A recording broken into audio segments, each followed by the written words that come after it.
ఒక్క ముద్ద కూడా నువ్వు ఎందుకు తినకుండా ఎన్నికి తెచ్చినావు? ఏమంటుంది ఆయమ్మ? ఏమంటుంది అంటున్నా? కాదు, ఆయమ్మ ఏమంటుంది?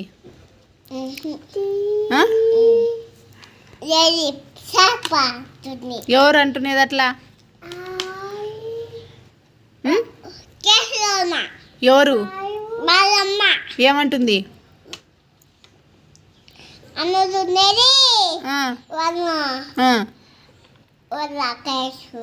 ఒక్క ముద్ద కూడా తినకుండా ఎందుకు ఎన్నికి తెచ్చినావు?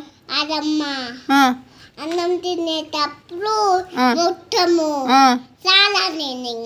చాలా నిందే పప్పని కూడా చాలా నేను తింటానొచ్చు కదా నువ్వు నువ్వు నువ్వు అనలేదా నేను తింటా ఇంకా అని? అనలేదు. ఇంకేమని